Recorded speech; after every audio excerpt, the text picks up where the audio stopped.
My head মানে মাস্টারের মাথা, মাই হেড মানে মাস্টারের মাথা, মাই হেড মানে মাস্টারের মাথা, মাই হেড মানে মাস্টারের মাথা, মাই হেড মানে মাস্টারের মাথা, মাই হেড মানে মাস্টারের মাথা, মাই হেড মানে মাস্টারের মাথা, মাই হেড মানে মাস্টারের মাথা। এই তুই এই সব কি পেদা পড়ছিস? মাই হেড মানে আমার মাথা। ও আগে বলবে তো। মাই হেড মানে মায়ের মাথা, মাই হেড মানে মায়ের মাথা, মাই হেড মানে মায়ের মাথা। আরে মাই হেড মানে মায়ের মাথা নয়, মাই হেড মানে আমার মাথা। আমিও তো সেইটাই পড়ছি। মাই হেড মানে মায়ের মাথা, মাই হেড মানে মায়ের মাথা। এই লেবুদা, তুই এই সব কি পড়ছিস রে? মাই হেড মানে জানিস না এখনো? মাই হেড মানে আমার মাথা বটে। ও সেইটা আগে বলবি তো।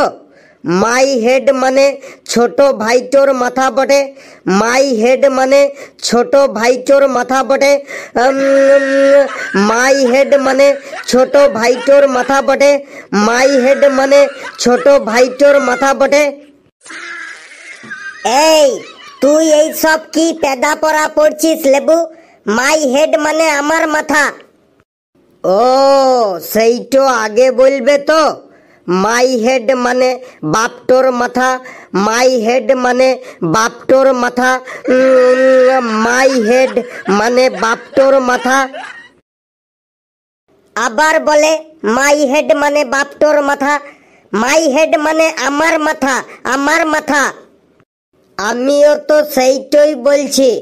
মাই হেড মানে বাপটোর মাথা, মাই হেড মানে বাপটোর মাথা। আবারও তুই বলছিস মাই হেড মানে বাপটোর মাথা? আরে খেপা, মাই হেড মানে আমার মাথা, আমার মাথা। আহা কি মুশকিলে পড়লাম বটে।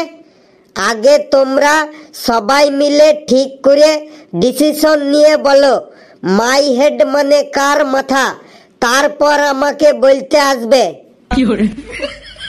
আরে মাই হেড মানে আমার মাথা, আমার মাথা।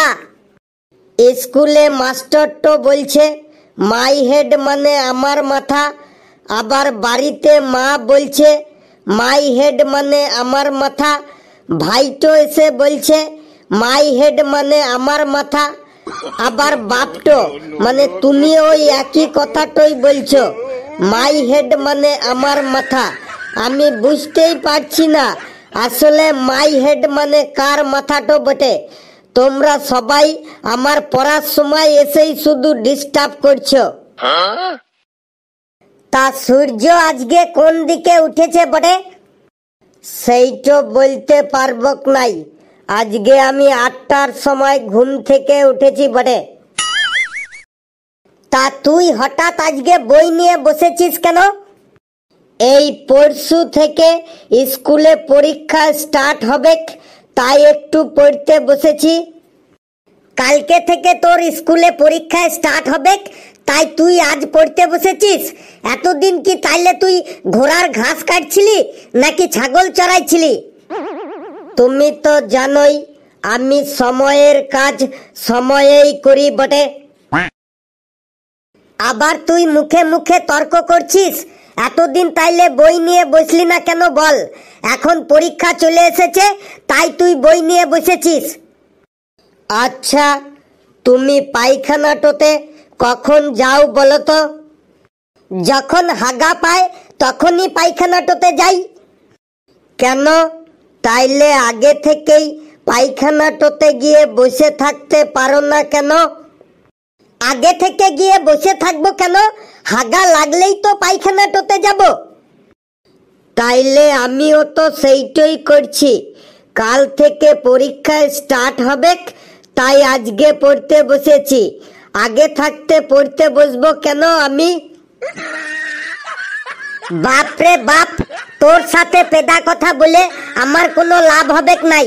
যাই, আমি আমার কাজে যাই বটে। যাও, তোমরা তোমাদের কাজেই যাও। দিল আমার পড়ার মুডটাকে নষ্ট করে, আর আমার পড়াটোতে মন বসবে নাই। যাই, স্কুলটোতে একটা রাউন্ড দিয়ে আসি বটে।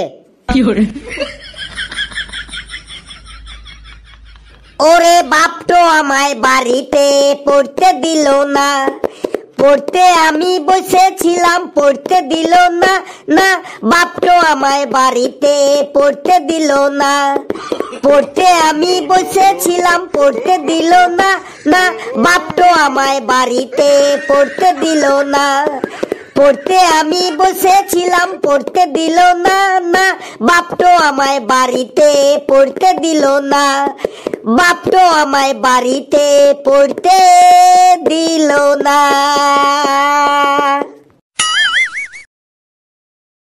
আয় আয়, কে তোকে পড়তে দিল না দেখি? Sir, I am coming in the classroom of the ভেতরে। আগে বল, তুই এত লেট করলি কেন? স্যার, বাড়িতে পড়তে বসেছিলাম, তাই লেট হয়ে গেল। তাই নাকি? তা কি পড়ছিলি শুনি, জামা নাকি প্যান্ট?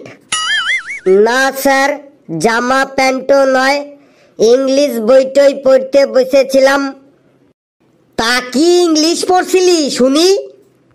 স্যার, আগের দিন আপনি বললেন মাই হেড মানে আপনার মাথা, কিন্তু বাড়িতে মা এসে দাবি করছে মাই হেড মানে মায়ের মাথা। ভাইটো এসে দাবি করছে মাই হেড মানে ভাইটোর মাথা। আবার বাপটাও কোথা থেকে এসে দাবি করছে মাই হেড মানে বাপটোর মাথা। আমি বুঝতেই পারছি না আসলে মাই হেড মানে কার মাথা বটে। আরে, মাই হেড মানে আমার মাথা, আমার মাথা। আমি তো সেইটাই পড়ছিলাম, মাই হেড মানে মাস্টারের মাথা, কিন্তু বাড়িতে কেউ সেইটা মানল না, সবাই যে যার নিজের মাথাটোর কথাই বলছে। বুঝে গেছি, তুই তোর বাড়ির সবাইকে পাগল করে এবার তুই আমাকে পাগল করতে এসেছিস। যা, তুই জায়গায় গিয়ে বস। এই ঘেটু, তুই কাল দৌড়ে দৌড়ে বাজারে যাচ্ছিলি কেন রে? স্যার, কালকে আমাদের বাড়িতে কেউ ছিল না, সেই সুযোগে আমি রান্নাঘরে ঢুকে লুকিয়ে লুকিয়ে হরলিক্সের কৌটো খুলে 1 চামচ হরলিক্স মুখে দিয়েছিলাম। যেই হরলিক্সটা মুখে দিয়েছি আর সাথে সাথেই আমার জিভে এমন ঝাল লেগে গেল যে ঝালে আমি প্রায় মরেই যাচ্ছিলাম। তখন ঘরে আর চিনি খুঁজে পাচ্ছিলাম না, তাই চিনি আনার জন্য দৌড়ে দৌড়ে বাজারে যাচ্ছিলাম। বুঝেছি, তোর বাবা মনে হয় এক্সপায়ারি ডেট পার হয়ে যাওয়া হরলিক্স কিনে এনেছে, ঝাল তো লাগবেই। না স্যার, হরলিক্সের কৌটোর মধ্যে আমার মা লঙ্কার গুঁড়ো রেখেছিল, হরলিক্স ভেবে ওই লঙ্কার গুঁড়োই আমি খেয়ে নিয়েছিলাম। বলিস কি, হরলিক্সের কৌটোর মধ্যে তোর মা লঙ্কার গুঁড়ো রাখে? হ্যাঁ স্যার, ঘেট্টু ঠিকই বলেছে। বড়লোকদের বাড়িতে বাজার থেকে নতুন নতুন কৌটো কিনে এনে তাতে করে মশলাপাতি রাখে, আর আমাদের মধ্যবিত্তদের বাড়িতে সবই উল্টোপাল্টা। ওই হরলিক্সের কৌটোর মধ্যে লঙ্কার গুঁড়ো, তাল মিছরির কৌটোর মধ্যে হলুদের গুঁড়ো, চবনপ্রাশের কৌটোর মধ্যে জিরের গুঁড়ো, আমুল দুধের কৌটোর মধ্যে লবণ, ভিটামিন পাউডারের কৌটোর মধ্যে চিনি, তারপরে ডালডা ড্রামের মধ্যে মুড়ি, তারপরে শ্যাম্পুর বোতলের মধ্যে সর্ষের তেল, কোল্ড ড্রিঙ্কসের বোতলের মধ্যে কেরোসিন তেল। আমি তো একবার কোল্ড ড্রিঙ্কস ভেবে কেরোসিন তেল খেয়ে ফেলেছিলাম, তারপরে পাতলা পায়খানা হয়ে 7 দিন হসপিটালে ভর্তি ছিলাম। এই তোর আবার ঘুরে ফিরে সেই পাতলা পায়খানার গল্পই শুরু হয়ে গেল। হ্যাঁ স্যার, ফেলু ভাই ঠিকই বলেছে। মধ্যবিত্তরা তাদের আন্ডারপ্যান্ট ছিঁড়ে গেলেও সেটাকে ফেলে না, ওই ছেঁড়া আন্ডারপ্যান্টটা দিয়ে রান্নাঘরের গরম হাঁড়ি কড়াই ধরার জন্য নুড়ি বানিয়ে ব্যবহার করে। পেশি, তুই দেখেছিস কেউ আন্ডার প্যান্ট দিয়ে রান্নাঘরের নুড়ি বানিয়েছে? হ্যাঁ স্যার, দেখেছি। আমাদের বাড়িতেই আমার বাবার ছেঁড়া আন্ডার প্যান্ট দিয়ে মা রান্নাঘরের নুড়ি বানিয়েছে। আন্ডার প্যান্ট দিয়ে রান্নাঘরের নুড়ি বানায়? কি সাংঘাতিক ব্যাপার রে! স্যার, সাংঘাতিক ব্যাপারের কিছুই নেই। মধ্যবিত্তরা তাদের জাঙ্গিয়াটা ফুটো হয়ে গেলেও সেটাকে ফেলে না, ওই ফুটো জাঙ্গিয়াটা দিয়েই ঘরের পাপোশ বানিয়ে ফেলে। জাঙ্গিয়া দিয়ে পাপোশ? কি আশ্চর্য, কি আশ্চর্য! হ্যাঁ স্যার, ওরা ঠিকই বলেছে। অনেক মধ্যবিত্ত বাড়ির লোকেরা তাদের বউয়ের নাইটি ছিঁড়ে গেলেও সেটাকে ফেলে না, ওই ছেঁড়া নাইটিটা কেটে লুঙ্গি বানিয়ে পরে। হাবলু, তুই এটা কিন্তু একটু বাড়াবাড়ি বলে ফেললি। নাইটি কেটে লুঙ্গি বানায়, এটা আবার হয় নাকি? স্যার, কিছুই বাড়াবাড়ি বলিনি। আমার বাবাই তো আমার মায়ের ছেঁড়া নাইটি কেটে লুঙ্গি বানিয়ে পরে। বউয়ের শাড়ি ছিঁড়ে গেলে সেই ছেঁড়া শাড়ি কেটে কেটে অনেকে জানলার পর্দা বানায় শুনেছি, কিন্তু নাইটি ছিঁড়ে গেলে সেই নাইটি কেটে লুঙ্গি বানিয়ে পরে এই প্রথম শুনলাম। স্যার, অনেক মধ্যবিত্ত বাড়িতে গামছা ছিঁড়ে গেলেও সেইটাকে ফেলে না। তাহলে সেই ছেঁড়া গামছাটা দিয়ে কি করে লেবু? স্যার, সেই ছেঁড়া গামছাটো টুকরো টুকরো করে কেটে রুমাল বানায় বটে। বলিস কি, ছেঁড়া গামছাটা কেটেও রুমাল বানায়? হ্যাঁ স্যার, লেবু ঠিকই বলেছে। অনেকে তো আবার মেয়েদের লেগিংস ছিঁড়ে গেলেও সেটা ফেলে না, সেই ছেঁড়া লেগিংসটা দিয়ে নিচের দিক থেকে কেটে 3/4 বারমুন্ডা বানিয়ে পরে। মেয়েদের লেগিংস ছিঁড়ে গেলে সেটাকে কেটে 3/4 বারমুন্ডা বানিয়ে পরে। তুই কি কাউকে দেখেছিস? দেখেছি বললেই তো বললাম। আমাদের পাড়ার গেদ্দু ওর দিদির সব ছেঁড়া ছেঁড়া লেগিংস গুলো নিচের দিক থেকে কেটে 3/4 বারমুন্ডা বানিয়ে পরে। বাপরে বাপ, আর কত কি দেখতে হবে এই পৃথিবীতে! হ্যাঁ স্যার, মধ্যবিত্তরা দেশলাই জ্বালানোর পরে ওই পোড়া দেশলাইয়ের কাঠিটাও রেখে দেয় কান খোঁচানোর জন্য আর দাঁত খোঁচানোর জন্য। তারপরে মধ্যবিত্তদের পায়ের জুতো ছিঁড়ে গেলেও সেটাকে ফেলে না, আবার ঝাঁটাটা ক্ষয় হয়ে গেলেও সেটাকে ফেলে না। ওই ছেঁড়া জুতো আর ঝাঁটাগুলোকে বাড়ির সামনে দড়ি দিয়ে বেঁধে রাখে, যাতে তাদের বাড়িতে কারো নজর না লাগে। ঠিক আছে, ঠিক আছে, এবার তোরা থাম, আর তোদের মধ্যবিত্তর কাহিনী শোনাতে হবে না। এই ঘন্টা পড়ে গেল, আমি এবার আসি।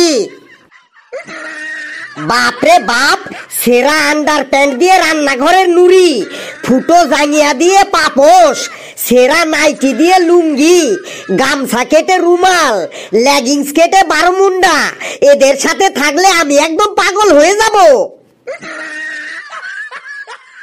বন্ধুরা, ভিডিওটি কেমন লাগলো আপনারা কমেন্টসে জানাবেন, আর ভিডিওটি লাইক করবেন, যত পারেন শেয়ার করবেন, আর চ্যানেলটিকে সাবস্ক্রাইব করে আমাদের সাথেই থাকবেন।